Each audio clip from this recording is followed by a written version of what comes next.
జూరాల నుంచి శ్రీశైలంకి ఎప్పుడైతే మార్చిండో ఆంధ్రప్రదేశ్ కు అవకాశం వచ్చింది. జూరాల కంప్లీట్ గా తెలంగాణ రాష్ట్రంలో ఉన్న తెలంగాణ రాష్ట్ర project, state owned project. Karnataka నుంచి కృష్ణా నది జలాలు, భీమా ద్వారా వచ్చే జలాలు జూరాల దగ్గరికి వస్తాయి. కొత్త సోర్స్ ఏం లేదు. మేజర్ గా కృష్ణా నది జలాలు మహారాష్ట్ర నుంచి, కర్ణాటక నుంచి బయలుదేరి ఉమ్మడి ఆంధ్రప్రదేశ్ లో ఎక్కడికి వస్తాయని అంటే మహబూబ్ నగర్ జిల్లా జూరాల ప్రాజెక్టుకు వస్తాయి. నీళ్లు వచ్చినప్పుడే జూరాల నుంచి మనం లిఫ్ట్ చేసుకొని మొత్తం మహబూబ్నగర్ జిల్లా, రంగారెడ్డి జిల్లా, నల్గొండ ఎక్కడికి తీసుకెళ్ళా తెలంగాణకి ఎక్కడికైనా తీసుకెళ్లొచ్చు. దొరికిన కాడ వదిలేసి తోక దగ్గరకు పోయింది. తల దగ్గర పట్టుకోవాల్సింది వదిలేసి, తల వదిలేసి తోక దగ్గర పట్టుకుంటా అని శ్రీశైలం పోయాడు. శ్రీశైలంకి వచ్చే వరకల్లా ఒక ఒడ్డున రాయలసీమ ఉంది, ఇంకొక ఒడ్డున తెలంగాణ ఉంది. జూరాల నుంచి శ్రీశైలంకు మార్చడం వల్ల 3 లిఫ్టులు కాస్త 5 లిఫ్టులు అయినాయి, 22 పంపులు కాస్త 37 పంపులు అయిపోయినాయి. తెలంగాణ రాష్ట్రానికి సర్వ హక్కులు ఉన్న వరద జలాల మీద ఉన్న ప్రాజెక్టు 70 టీఎంసీలో నీళ్లు తీసుకెళ్లి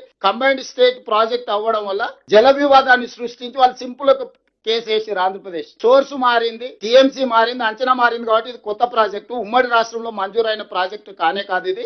ఇప్పుడు ఇది కట్టడానికి వీలేదు, ఈ ప్రాజెక్టు నాపండి అని ఆంధ్రప్రదేశ్ కేసు వేసింది. ఆంధ్రప్రదేశ్ కేసు వేయడంతో తెలంగాణకు నోటీస్ ఇచ్చారు. అయ్యా నువ్వు శ్రీశైలం బ్యాక్ వాటర్స్ లో పాలమూరు రంగారెడ్డి ఎత్తిపోతలు కడుతున్నావు అంట కదా 90 టీఎంసీతోని, ఎట్లా కడతావు నువ్వు, నీకు లేనే లేదని. వాస్తవంగా కంబైన్డ్ స్టేట్ లో ఇచ్చిన ఏ ప్రాజెక్ట్ అయినా సాఫీగా జరగాలి అని పునర్విభజన చట్టంలో ఒక అంశం పొందుపరచుకోవడం జరిగింది. ప్రాజెక్ట్ వైజ్ అలొకేషన్ ఒక ఇష్యూ అయితే, కంబైన్డ్ స్టేట్ లో శాంక్షన్ అయిన ప్రాజెక్టులని అబ్జెక్షన్ చెప్పడానికి వీల్లేదు అని చెప్పి కృష్ణా రివర్ మేనేజ్మెంట్ బోర్డును ఏర్పాటు చేశారు దీన్ని అమలు చేయడానికి. కృష్ణా రివర్ మేనేజ్మెంట్ బోర్డు బాధ్యత ఏంటంటే సెటిల్ అయిన వాటిని అమలు చేయడం. వాళ్ళు సెటిల్ చేసే జాబ్ వాళ్ళు కాదు, పంచాయతీ తెంచే పెద్ద మనిషి కాదు వాళ్ళు. పంచాయతీ తగిన వాటి మీద అమలు చేస్తారు. ఈ రోజు కృష్ణా రివర్ మేనేజ్మెంట్ బోర్డు ఏమంటుంది, మీరే అపెక్స్ కౌన్సిల్లో, మీ చంద్రశేఖరరావు గారు అపెక్స్ కౌన్సిల్లో ఉమాభారతి గారు మంత్రి ఉన్నప్పుడు చంద్రబాబు నాయుడు గారు చంద్రశేఖరరావు గారు హాజరై 512 టీఎంసీ ఆంధ్రప్రదేశ్ కు 299 టీఎంసీ తెలంగాణ వాడుకుంటామని పంచాయతీ సెటిల్ చేసుకున్నారు.